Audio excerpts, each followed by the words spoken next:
Hello friends, स्वागत है हमारे यूट्यूब चैनल पर। आज हम इस वीडियो में प्रभावी संक्षेपण याचिका एवं गैर याचिका से प्रीवियस ईयर में क्वेश्चन आए हैं उसका अध्ययन करेंगे। प्रश्न है, दुतरफा आमने सामने संक्षेपण तकनीक रूप में किस प्रकार से संदर्भित किया जाता है? तो यह स्तर 2 पर संदर्भित किया जाता है। दुतरफा आमने सामने संक्षेपण तकनीक रूप से स्तर 2 में संदर्भित किया जाता है। आमने सामने संचार तब होता है जब दो या दो लोग एक दूसरे को देखते हैं और शारीरिक रूप से बातचीत करते हैं। इसमें व्यक्तिगत संचार के रूप में भी जाने जाता है। संचार का यह तरीका सहकर्मियों के बीच संघर्ष को सुलझाने के सर्वोत्तम तरीकों में से एक है। अगला है, शाब्दिक संक्षेपण की निम्नलिखित में से कौन सी विशेषता है? यह है इसका सीमित अर्थ होता है। यह संदर्भात्मक अर्थ प्रेषित करता है। यह पिक कर सकता है, यह भी सही है। यह निजी संबंधों को प्रभाव डाल सकता है। इस आधार पर सी आंसर है वह करेक्ट होगा। शाब्दिक संक्षेपण का भाषा का प्रयोग नहीं किया जाता है। इसमें वाणी संकेतों, आंखों, मुंह व हाव भाव को स्पर्श आदि में संक्षेपण किया जाता है। शाब्दिक संक्षेपण को कई तरीकों व माध्यम से प्रेरित किया जा सकता है, जैसे देह भाषा, पार्श्व भाषा, सांकेतिक भाषा। शाब्दिक संक्षेपण की निम्नलिखित विशेषता होता है। पहला, यह संदर्भावक होता है। प्राप्तकर्ताओं को प्रभावित कर सकता है, निजी संबंध को प्रभाव डाल सकता है, निरंतर चलता है, कई चैनलों का उपयोग करता है और संकेत अचेत हो सकता है, संस्कृति बाध्य हो सकता है। यह प्रभावी संक्षेपण का विशेषता है। फिर अगला है, मानव संक्षेपण में शामिल होते हैं। तो मानव संक्षेपण में प्रेषण, यह सही है। संदेश ग्रहण, यह भी सही है। और शाब्दिक एवं गैर शाब्दिक संदेश, यह भी सही है। इस आधार पर हमारा ABC आंसर करेक्ट होगा। मानव संक्षेपण में दो या दो से अधिक लोगों के बीच मौखिक या शाब्दिक संदेश भेजना और प्राप्त करना शामिल होता है।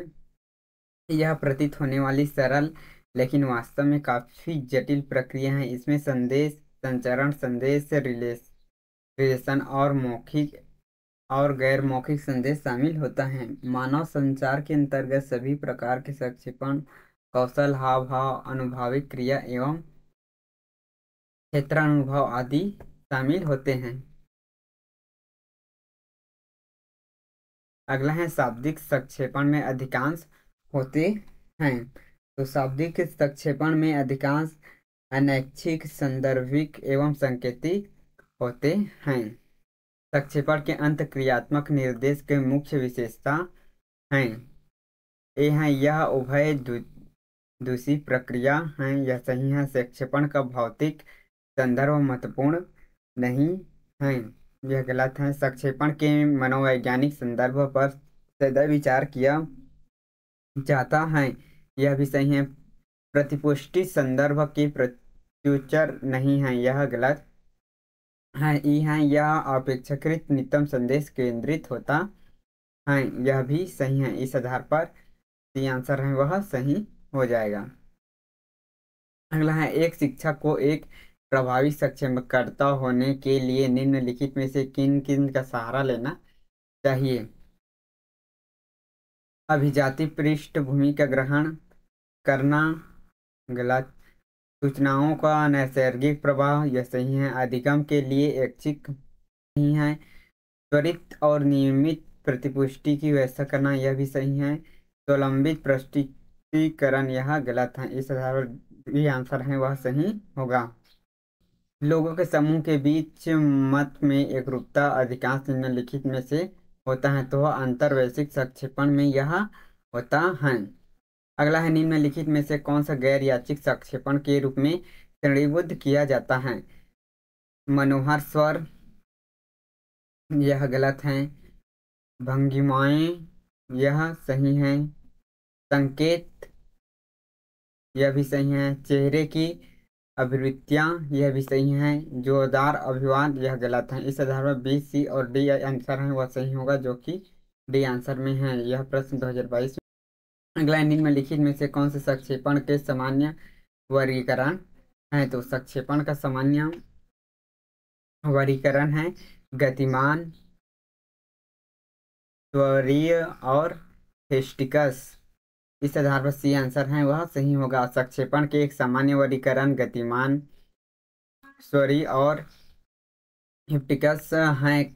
क्रॉनिकल और शारीरिक हाव भाव अभिव्यंजक संचार होता है जो निम्न क्रियाओं के परिणाम स्वरूप होता है। स्वरीय संक्षेपण भाषाओं को सीखने व बोलने का माध्यम होता है। हेस्टिक संचार शाब्दिक संचार होता है जिसमें लोगों को जानवर स्पर्श की भावनाओं जानकर जानकर स्पर्श की भावनाओं के माध्यम से संवाद और बातचीत करते हैं।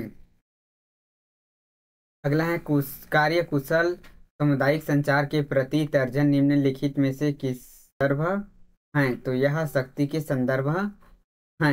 यह सामुदायिक संचार कुशलता साथ साथ शक्ति भी एक अहम कारक है। छात्रों के श्रवण कौशल निम्नलिखित में से कौन से सीधे तौर पर प्रभावित होते हैं? यह छात्रों के श्रवण कौशल व्याख्यान की गति, व्याख्यान के समय का निर्धारण और क्षेत्रीय उच्चारण के सीधे तौर पर प्रभावित करते हैं। किसी वचन सुनने और सुनकर अर्थ भाव समझने की क्रिया कौशल कहलाता है। तो यह डी आंसर इसका सही होगा। अगला है डी स्वरूप भाषा इस रूप में चिन्हित किया गया है। यह संकेतों को अधिगत, डी स्वरूप ने भाषा को संकेतों को अधिगत के रूप में चिन्हित किया है। फर्डिनावाद द स्यूस को आधुनिक भाषा विज्ञान की जनक किया जाता है। इसका जन्म 1857 में जेनेवा में हुआ था। स्यूस द्वारा भाषा संबंधित कुछ महत्वपूर्ण अवधारणाएं दी हैं, जैसे पदार्थ के रूप में संदर्भ भाषा, संकेत संदर्भ में भाषा। इसमें किसी तहत उन्होंने परंपरागत संदेश में इंगित संकेत को वास्तविक संकेत के रूप में बताया है। अगला है कथन ए है संकेत परक उपागम में संक्षेपण को उत्पादन और अर्थ विनिमय के रूप में जाना जाता है। कथन भी है प्रक्रिया उपागम संक्षेपण को संदेश प्रेषण के रूप में जानता है। तो यहाँ कथन ए और कथन बी दोनों कथन है वह सही होगा। फिर अगला प्रश्न है कथन पहला, संक्षेपण के संकेतित विज्ञान में इसका वर्णन करने का उद्देश्य होता है कि अर्थ निकाला जाता है। कथन दूसरा है, यह कहा जाता है कि संकेत विज्ञान मानता है कि अर्थ किसी प्रेक्षण मानव निर्मित है। तो यहाँ कथन ए और कथन बी दोनों कथन है वह सही हो जाएगा। फिर अगला है नकारात्मक पक्ष की बात करें तो संक्षेपणी भाषा का प्रयोग किया जाता है। ये है लोकतांत्रिक वाद विवाद को बढ़ाने के लिए, यह गलत है। सत्य का दमन करने के लिए, यह सही है। समाज को बांटने के लिए, यह भी सही है। प्रतिजाति केंद्रिता को परामित करने के लिए, यह भी सही है। वैश्विक शांति प्रयास के समर्थन के लिए, यह गलत है। इस आधार बी आंसर है वह सही होगा। अगला है कथन पहला है शाब्दिक संक्षेपण के साथ यदि गैर शाब्दिक संक्षेपण हो तो यह अधिक सख्त बन जाता है। गैर शाब्दिक संक्षेपण निजी भावनाओं, संवेगों और अभिव्यक्तियों को प्रतिबंध नहीं करता है। इस आधार पर कथन ए है वह सत्य है, पर कथन बी है वह सत्य हो जाएगा। फिर अगला प्रश्न है कथन है पहला है प्रत्यक्ष ज्ञानपरक समय के संबंध हमारे द्वारा गैर शाब्दिक संकेत या इशारों को प्रसारण से हैं। संकेतित या प्रत्यक्ष ज्ञानपरक संचार का संबंध दूसरे संचार को अपने दिमाग में शामिल करने से है और इस प्रकार संचार को संकेत विज्ञान कहा जाता है। तो यहाँ कथन ए और कथन दो दोनों सही हो जाएगा।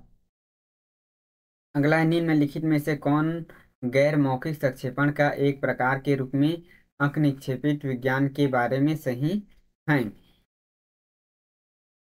ए हैं अंग विक्षेपगत कोई अर्थ संक्षेपित नहीं करता है, तो यह गलत है।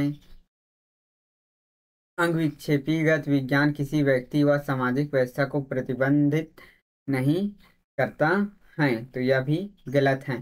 किसी व्यक्ति अंगित चेष्टाओं क्रियाओं में सारंभित अर्थ नहीं होते हैं, तो यह सही है। अंग विक्षेपगत विज्ञान प्रणाली बुद्ध विश्लेषण का विषय हो सकता है, यह भी सही है। एक व्यक्ति के शारीरिक हाव भाव की शारीरिक भाषा दूसरे को साझा दी गई उसकी सामाजिक व्यवस्था का भाग है, यह भी सही है। इस आधार पर जो आंसर है वह सही हो जाएगा। अगला है निम्नलिखित में से कौन सा गैर शाब्दिक संक्षेपण संचार के दृश्यात्मक आयाम का भाग है। ए है शारीरिक गठन, यह सही है। बी है लिंग, यह भी सही है। सी है डी है वचन, यह गलत है। और ई है सामान्य भाषा, यह भी गलत है। इस आधार पर ए आंसर है वह सही हो जाएगा। गैर शाब्दिक संचार में अभिव्यक्ति की भाषाई साधनों का उपयोग किए बिना चेहरे हाव भाव मृदा टकी स्वर आदि का उपयोग करके वार्ताकारों के माध्यम से सूचनाओं का आदान प्रदान है। दूसरे शब्द में गैर मौखिक संचार लिखित या मौखिक शब्द का उपयोग किए बिना अर्थ व्यक्त करने की प्रक्रिया है। यह शारीरिक गठन, त्वचा का रंग व गैर शाब्दिक संचार दृश्यात्मक आयाम के भाग हैं। मृदुल वचन एवं सामान्य भाषा में गैर शाब्दिक संचार के दृश्यात्मक आयाम के भाग ही होते हैं। अगला है कथन। पहला है प्रभावी संक्षेपण परिवर्तन के एक अधिगमकर्ता के रूप में कार्य नहीं करता। कथन दूसरा है प्रभावी संक्षेपण समाज में समग्र हित से संबंधित सामाजिक की आवश्यकताओं की जांच परख होता है, तो यहाँ कथन ए है वह सही है, पर कथन बी है वह गलत है। अगला प्रश्न है कभी कभी संक्षेपण के प्रभाव सरल एवं प्रत्यक्ष होते हैं। कथन भी है संदर्भ के आधार पर संक्षेपण के प्रभाव बहुला जटिल संदर्भित त्वरित होते हैं, तो यहाँ कथन ए और कथन बी दोनों कथन है वह सही होगा। अगला है ब्लसीड जोरिकन निम्नलिखित में से किसने आविष्कार किया था। यह दूरदर्शन का आविष्कार किया था। ब्ला व्लादिमीर जोरिकन एक रूसी अमेरिकन आविष्कारक, इंजीनियर और टेलीविजन प्रयोगिक के अग्रणी थे। जोरिकन ने कैरोट रे ट्यूब का उपयोग करके एक टेलीविजन संचार और प्राप्त करने वाली प्रणाली का आविष्कार किया। उन्होंने शुरुआती टेलीविजन का व्यवहारिक रूप में भूमिका निभाई और जॉर्ज स्टोरेज टाइप न्यू कॉन्फ्रेड इमेज ट्यूब और इलेक्ट्रॉन माइक्रोस्कोप में शामिल हैं। अगला है प्रथम विश्व युद्ध निम्नलिखित में से किसके विकास के लिए उद्दीपित था, तो यह रेडियो के विकास के लिए उद्दीपित था। प्रथम विश्व युद्ध में रेडियो विकास के लिए उद्यमी था। सबसे पहले रेडियो का प्रसारण 24 दिसंबर 1906 में कनाडाई वैज्ञानिक रेडिनॉल्ड प्रेसिडेंस के अगुवाई में हुआ था, लेकिन वर्ष 1900 में ही भारतीय वैज्ञानिक जगदीश चंद्र वासु ने रेडियो पर परीक्षण की शुरुआत कर दी थी। दुनिया का पहला radio station Lee de Forest New York में 1918 में शुरू किया गया। रेडियो का प्रथम विश्व युद्ध में प्रयोग सिर्फ सीमित था और युद्ध के बाद गैर फौजी लोगों के लिए रेडियो निषिद्ध कर दिया गया।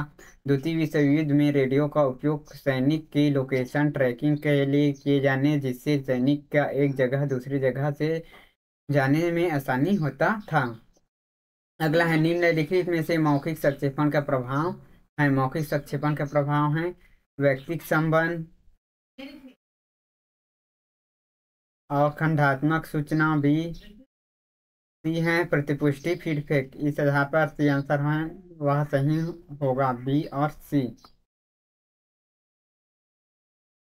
अंतवैशिक संक्षेपण क्रॉनिकल किससे संबंधित है, तो यह टाइम समय से संबंधित है। गैर शाब्दिक संक्षेपण का साधन है, तो गैर साक्षी संक्षेपण का साधन साधन समय भाषा संकेत स्थान है। अगला है वह शक्ति का संक्षेपण प्रक्रिया में किसी शब्द का उसकी भावनाओं में शामिल शरीर और संभावनाओं को मिलती हैं उसे कहते हैं। तो इसको समरूपता कहते हैं। वह शक्ति संक्षेपण प्रक्रिया किसी शब्द व उसकी भावनाओं में शामिल शारीरिक भावनाओं के संयोजक मिलते हैं उसे समरूपता कहते हैं। यह रूप आकार पर आधारित दृश्य होती हैं। आज के लिए बस इतना ही। यदि वीडियो पसंद है लाइक शेयर कमेंट और सब्सक्राइब करना ना भूलें। Thank you.